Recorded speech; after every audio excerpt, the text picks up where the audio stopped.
All right, all right, all right. All right, Raider Nation, I know we may be outnumbered, but I need to hear it.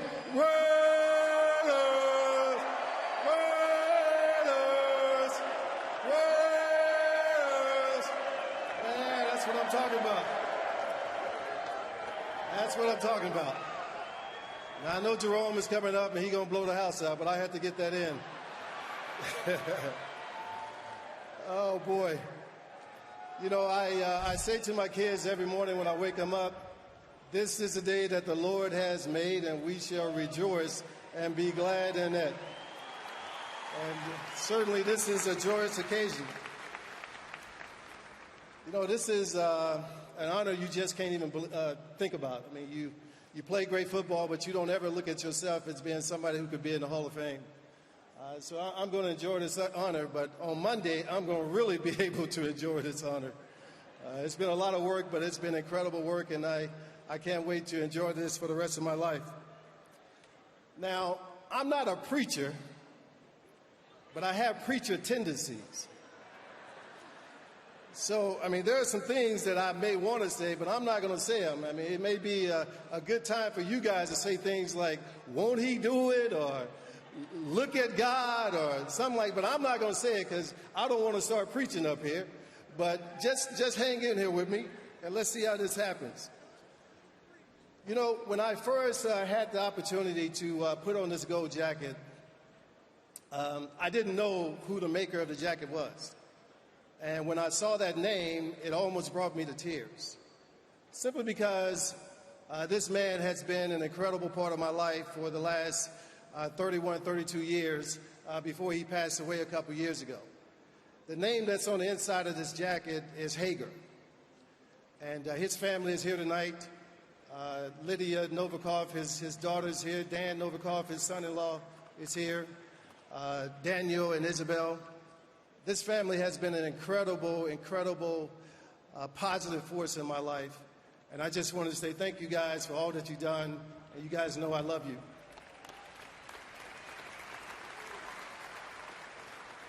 The power of positive people. It's amazing when you have positive people in your life, what can happen. You know, for me growing up, you know, having, you know, my mom and dad and my family be the family that they were to me, always treated me like Timmy and not Tim Brown. Now, I don't want to start talking about what my big sister did to me because, you know, they may still be able to prosecute her for some of that stuff.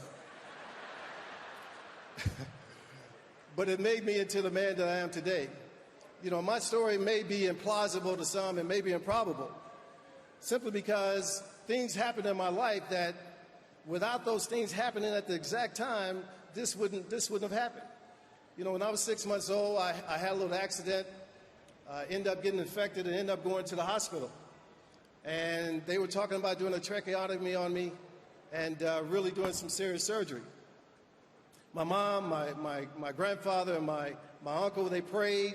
The doctor gave me medicine. 2 hours later, you know, I was doing fine.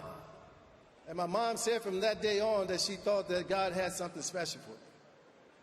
I don't know if she thought it was this special, but she knew that God had something special for me. You know, I started playing this great game on the playgrounds of Mount Auburn Elementary in Dallas, Texas, and went on to continue playing at J.L. Long Buccaneers. I started with the Buccaneers and I ended with the Buccaneers. But really where I learned how to play this game was on the streets of Culver. Now, if you can imagine this, there's a concrete street and there are two sides, and on each side there was a patch of grass.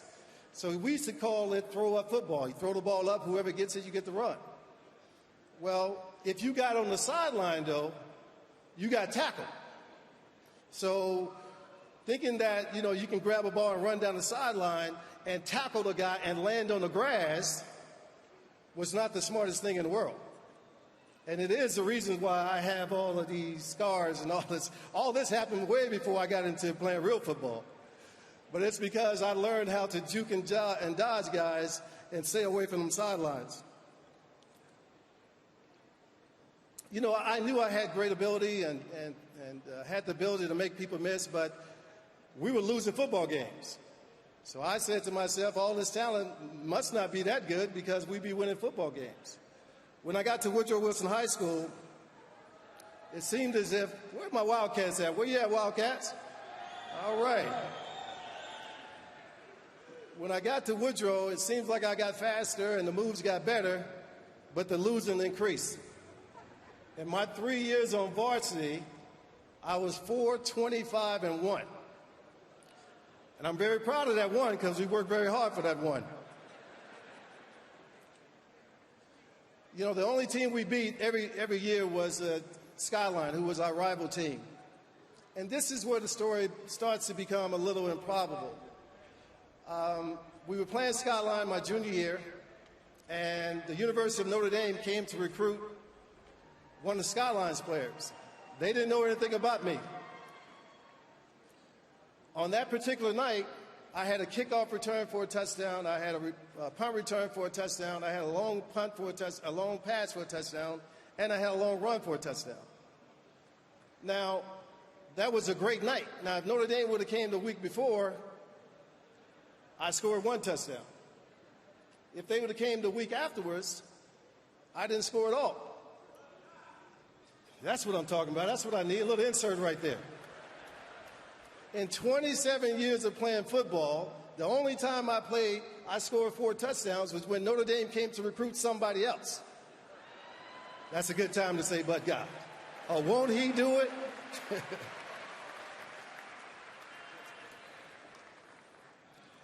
After I got a letter from ND, the letters started to pour in. And we did something that's pretty unusual. We chose the University of Notre Dame not because we thought that we could win a championship, but because we thought it can give me a great education. And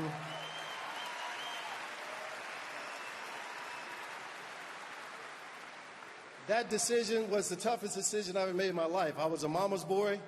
I wanted to stay in Texas and play football. A lot of things were going on in Texas at that time. But my big brother, Don, he knew a lot about Notre Dame football, knew about the educational background, and we made the tough decision to go to the University of Notre Dame. And, when I got there, I wanted to prove to everybody that it was about education. So my very first game, yeah, my Notre Dame people are laughing. My very first game in the Notre Dame uniform, my freshman year, the opening play of the game, I fumbled the opening kickoff. So I told everybody, hey, I told you I was coming here for education, so let's just keep moving on. Through my sophomore year, things were going okay. I was playing a little bit. I was on time to graduate, which was the most important thing, and life was just moving on. I didn't know. I thought this was how big-time college football went.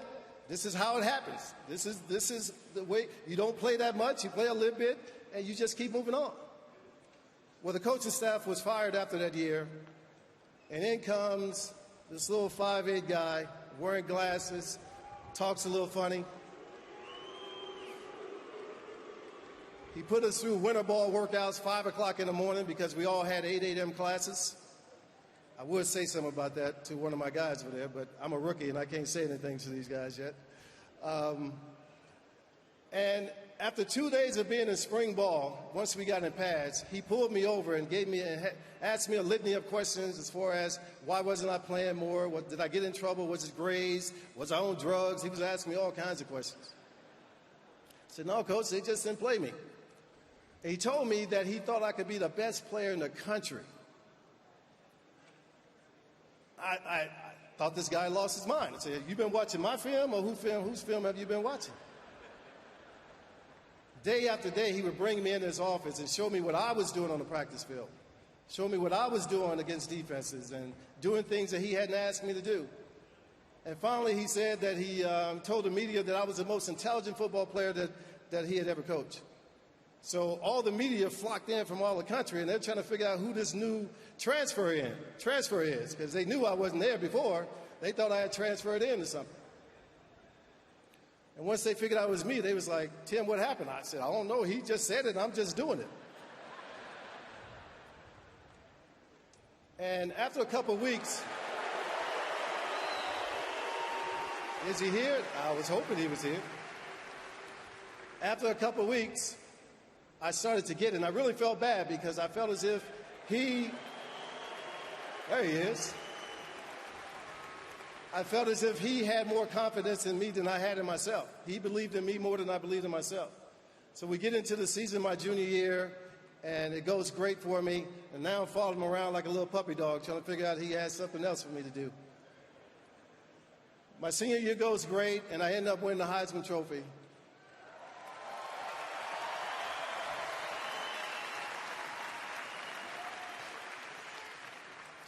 And I can tell you, without the great Lou Holtz, I would not have won the Heisman Trophy. I would not have been a first-round pick in the NFL. I probably would have got drafted, but I would have just been a guy. I mean, the things that he instilled in me made me a better man. And Coach Holtz, I love you. Just want to say thank you. And God knows, whatever I can do for you, you know I'm there for you.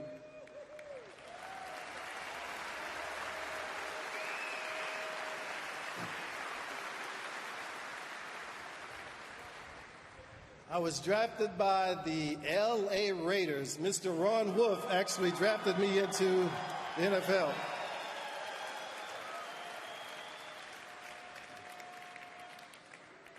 You know, I don't know what my agent Marvin Demoff did to get me to the Raiders. You know, I heard stories like he told the teams in between that I had an aunt to die in the city or something, and I would have all these, flashbacks if I had to come play there. But some kind of way he got me to the Raiders because that was a team that we figured I could excel in. I could excel at. And once I got there, I realized that this game was a little different. I had the great James Lofton there as a wide receiver at the time, and my first day, and Mike Haynes was there also, which was not fun at all, going up against him. You know, my last year at Notre Dame, I was in the wishbone most of the time. So I was used to wearing very big pads. So I came out to practice the first day, and I had all these Dunzas pads on it. These things are huge. I mean, they're like Earl Campbell-like huge. And everybody's looking at me laughing like, dude, what are you doing? I said, man, this is how I get down. This is how I play the game. And James Lofton pulled me over and said, this is not going to work, rookie. You got to go back in and change. And I listened to him, and things went well. You know, I had a great rookie year. You know, broke a lot of records, all that kind of stuff. But the most important thing to me, people were saying because of the Heisman jinx and all that, that maybe I couldn't get it done on that level. And the very first time I touched the ball in the NFL, I returned the kick 97 yards for a touchdown. So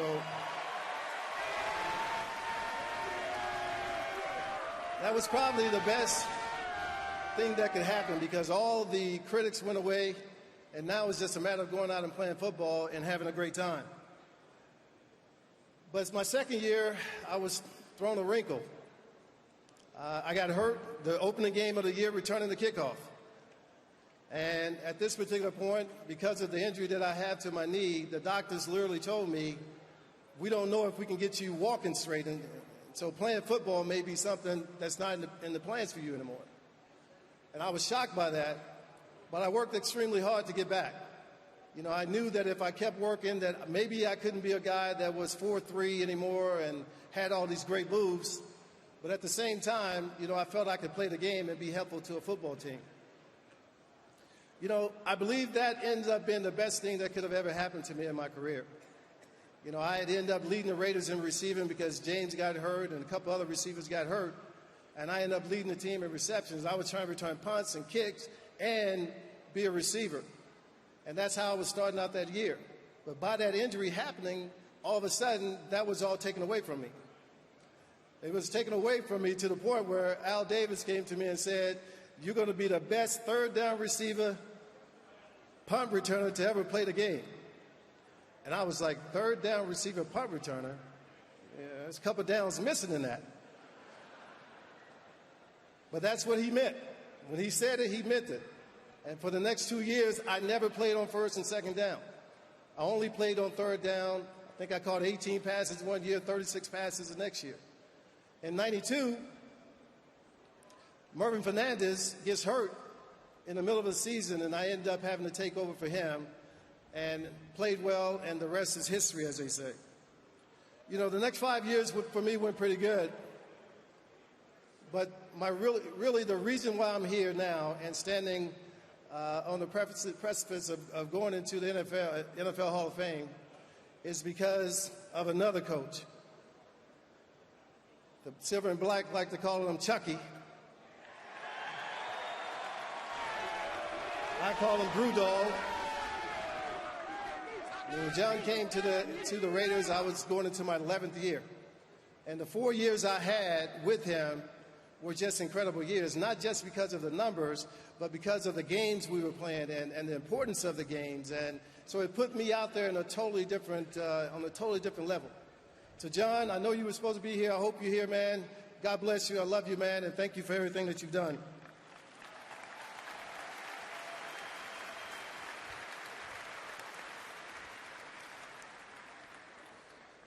You know, my football story is pretty unique. You know, again, I played 27 years and, you know, I only had one shot at a championship. But I'm very grateful and thankful that I did have that shot. You know, when you get 34, 35, 36 in the league, you stop saying you want to win a championship. You start saying, Lord, let me play in a championship game. And I did have that opportunity, and it wasn't the experience I was looking for, but at the same time, I'm certainly glad that I had that experience. You know, leaving the Raiders was tough. My last year, I ended up playing in Tampa, and I want to thank Gruden and Bruce Allen again for giving me a very soft place to land because, as we all know as players, when you get cut and you have to leave and go home, it's a very difficult thing. But thankfully, Gruden was down in Tampa and Bruce and a whole bunch of Raiders. Matter of fact, they started calling Tampa the Raiders of the East Coast. And so I had a very easy place to go and walk out of this game. You know, my football career is great, but again, this would not have happened without so many people. And, you know, some of my high school teammates and friends are here. You know, I want to thank those guys for everything they've done. Some of the great coaches I've had, Tom Clark, who used to pick me up when I was 12, 13 years old in the summer and make me work out and do all those things. Richard Mason, my high school coach, who unfortunately passed away a couple months ago. The great Leon Hamilton. Coach Ham, I know you're here. If you're here, stand up so the people around you can know who you are.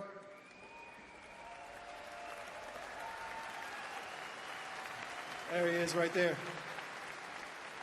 Coach Ham was that coach that kept me motivated. When we were losing all those games in high school, he would always come and be in my ear and tell me, keep playing. Just keep playing. Just keep doing what you can do. And, Coach, I really appreciate that. The great Jerry Fowles. Coach, I don't know if you're here, but Jerry, some kind of way, convinced my mom to let me go 1,200 miles away to the University of Notre Dame to play football there. But she had one question for him before I walked out, and that was he going to try and convert me over to Catholicism? Because she wasn't going for that. The great one, Ron Wolf again. Ron, thank you so much. Mike Shanahan, who was my rookie coach. Thank you, guys. Terry Rubisky, who kept me sane in some of those early years with the Raiders. Nick Nicolau, who was my first receiver coach for 1 year. Nick used to tell me things. Unfortunately, Nick passed away a couple months ago also.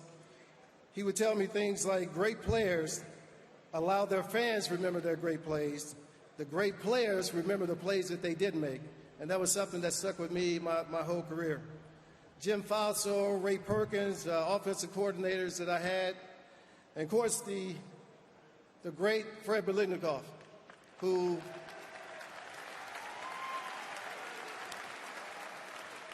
for 15 years I had Fred as a coach. He stepped away for a year and a half because of a situation that he was dealing with. But Freddie was a great coach to have. When you have a Hall of Fame coach, you know. But I have to tell you guys the story. I wasn't going to tell it, but now I'm going to tell it. So I didn't know anything about Fred Biletnikoff, but I knew he was a great player and all that. So the first practice that we have, you know, I ran the wrong route, dropped the ball or something, and Fred must have cursed me like no man has ever cursed me before. So I practiced the rest of the day with a little tear in my eye. And after practice, I went to Freddie and said, Freddie, we're not going to make it like that. I need for you to talk to me a little differently. So we worked that thing out, and for 15 years we had an incredible relationship. His lovely wife, Angela, is here, and Dasha, their daughter. Thank you, Freddie. Love you, man.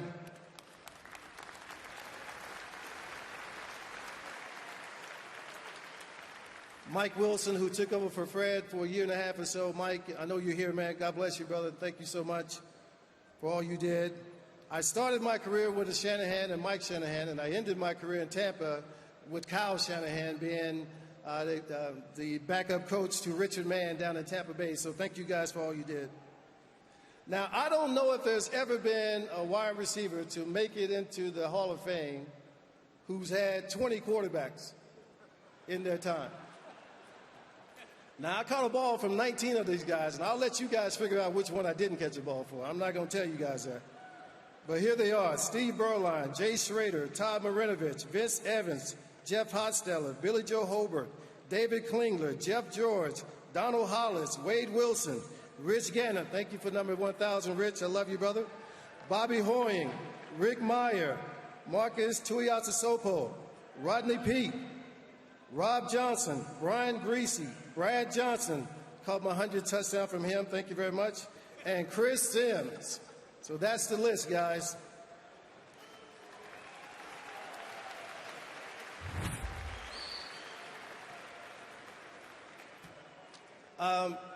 You know, it's not often that, again, you know, I started out talking about the power of positive people. This one next guy that I want to talk about real quick is a good friend of mine. I've been knowing him since I was 12 or 13, and he's been by my side from day one, and that's my good friend, Marcus Camper. I mean, Marcus, I can remember we were playing, we had just lost the AFC Championship game to the Baltimore Ravens at home. And when I came out of the locker room, I was booing too, so y'all can boo.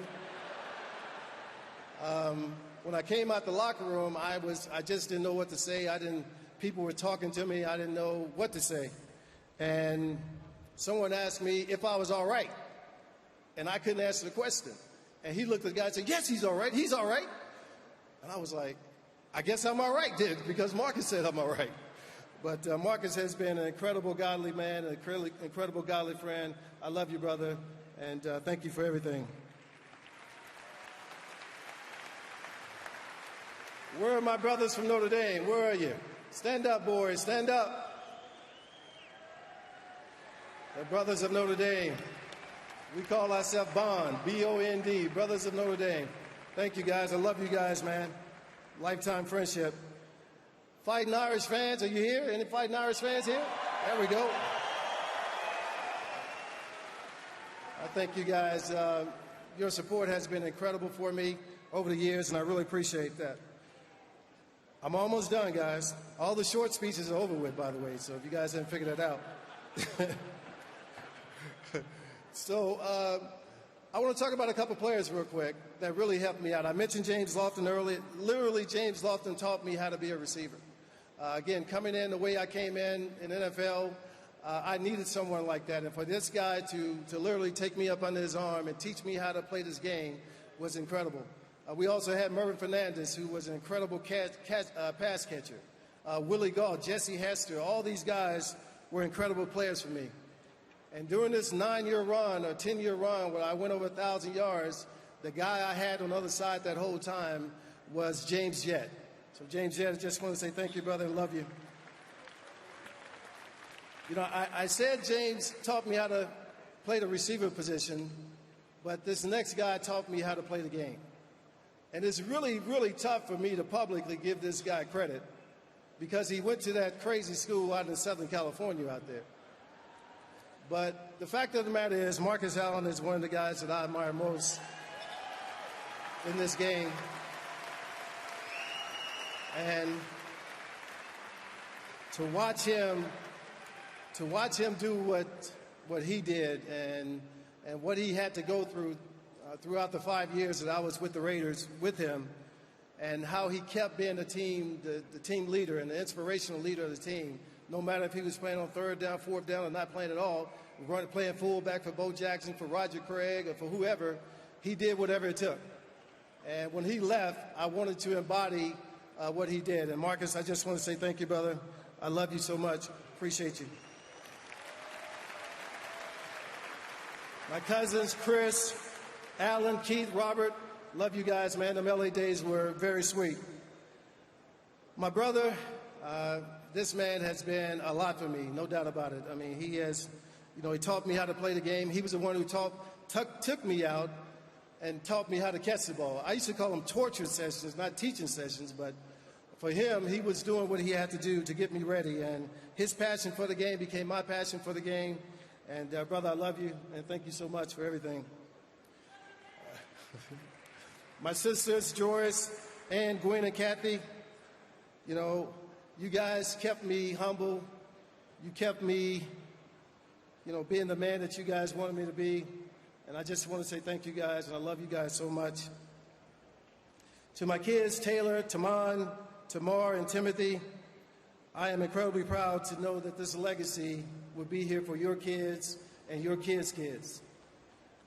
But I hope and pray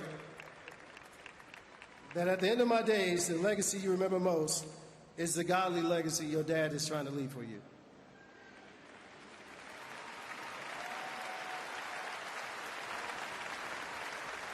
All right, this is a tough part. For 19 years, I believe I had an angel.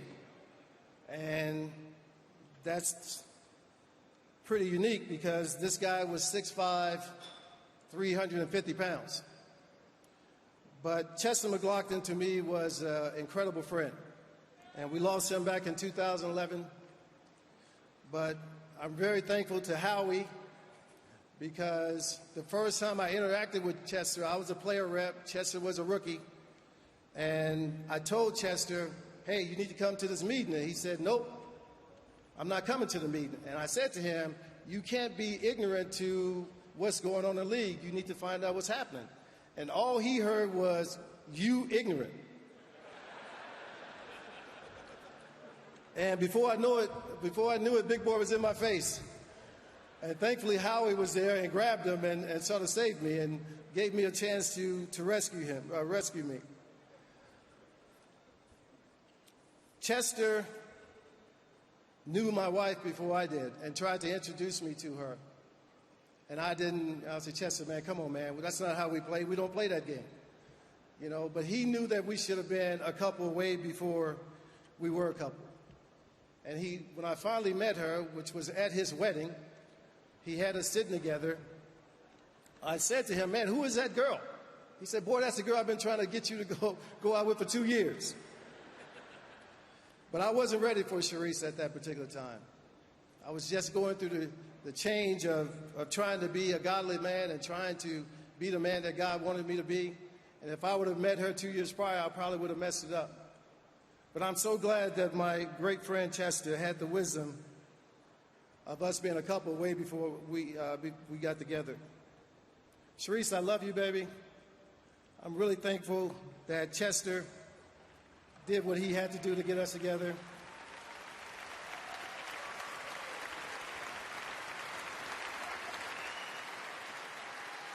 When you marry an athlete who is 30 years old, it's good news, bad news. The good news is all the foolishness should be gone. That's the good news. The bad news is you usually marry somebody who is very set in his ways and want to do things his own way. And I just really appreciate how you came in, baby, and let me play the next 8 years and do some incredible things. So, I love you. God bless you, baby.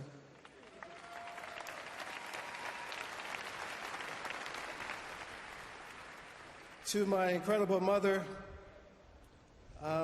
she's had more TV time than me this year, but that's okay. I don't think it could have happened to a nicer person. What do you say about somebody who has done everything that they could possibly do to make you the man that you want to be and certainly make sure that you're the godly man that you want to be? And her wisdom, the godly example that she has shown has just been absolutely incredible. And I just want you to know, Mom, that I love you so much. And I have to tell you guys a story because this, I believe, changed my life. I win the Heisman Trophy and I play my rookie year and I make the Pro Bowl. I come home and there's a big banner outside that says, welcome home, Heisman Trophy winner, Tim Brown, Heisman Trophy winner, Pro Bowler, Tim Brown. And she said, hey, you see the sign? I said, yeah. She said, you know why the sign is here outside? I said, no. She said, because all this is going to stay outside my house. And when you come inside my house, you're not going to be this person. You're going to be Timmy. And for the rest of my, career, that's who I was. I was Timmy. I'm trying to wrap up, guys. One more person, then I'm going to be gone. I had something I believe was miraculous happen to me just today. I lost my dad back in 2011, and I was over at the autograph signing today, and I was signing, and this kid came out of nowhere. He wasn't in line. He just came from the side, and he handed me a picture. And when I flipped it over, it was a picture of me, my mom, and my dad at the Heisman Trophy ceremony. It's a picture that I had never seen before. And to me, that was just a sign to let me know that my dad was here with me tonight.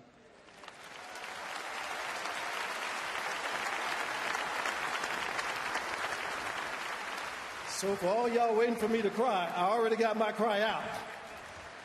I had me a couple minutes in the room. It was an incredible moment, and my dad was an incredible man. The consistency, the hard work, and the discipline that everybody talk about with me, I got it from him.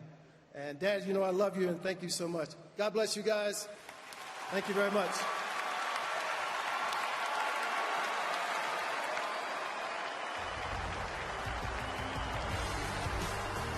So Tim Brown.